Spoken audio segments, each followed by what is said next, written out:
I think like the music industry right now is at a very good place when it comes to the content that is being released. What people are writing about and what people are talking about in their songs is something actually that I've been waiting for to happen the past 5, 6 years. And thank you, Adele. Thank you so much for coming in and changing this whole game and saying to the people like, hey, if you want to sell millions of records, you gotta be real. You gotta talk about something that the people actually want to hear. It's not because it's fun to have having fun records or drinking or partying and stuff like that. But I don't think that that's the thing that the people relate to the most.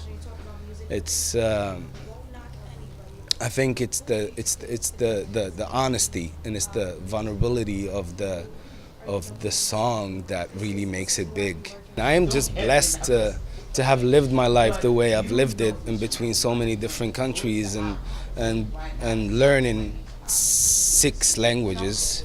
And I can write, speak, and all 6 of them. So, and I've written hits in French and I've written hits in Spanish and English and Moroccan and it's a beautiful thing. It helps me as well understand other songs. When I hear a French song, I relate to it and it's like, oh, this is a great idea. It's a different way of saying things. I love that kind of rhythm as well. I go to salsa clubs and I dance like from time to time and I listen to Spanish music and my girlfriend is Latin and I love that. I told you, I was born at 10 miles away from Spain, so Spanish music in my life plays a very big part of it, and especially in my youth, when you're young and you're growing up, and that's what affects you, that's what shapes your personality, that's what makes the person that you become when you grow up. So that saying that that helped me a lot in becoming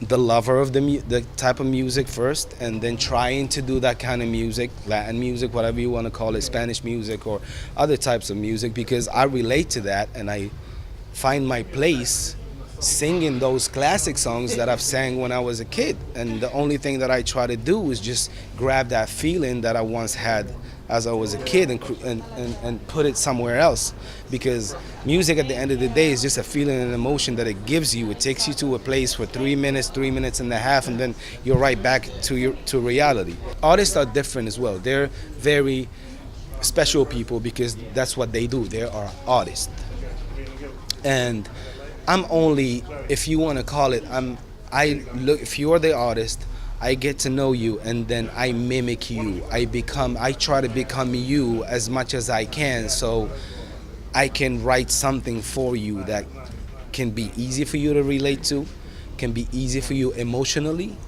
to tap in that emotion, because I know things about you, I know things about your life, what you've been through, what you go into, where you've been, and all of these little facts, they help. They help me have an idea and a vision about the person that I'm working with, so I can do the best that I can do for them. And if you want to call it, I just jumped in their shoes for a little while until the project is done, and then I'll become somebody else. I'm for the music. My flag is music. That's why I wave. And because artists, that's how it is. You create stuff together, and then they go have amazing journeys, and they become superstars, and they become that. A lot of people take that personal, like, oh, why is she not calling? Why is she not? Of course she's busy. She's Lady Gaga now. Of course, that's a superstar. Do you think there's like text you and call you all the time? But people take it personal. But I understand that I'm doing my job. If you and I become friends for the rest of our lives, that's amazing. If we don't, I wish you all the best and wish you all the luck, and I hope that we get to work together again. That's it.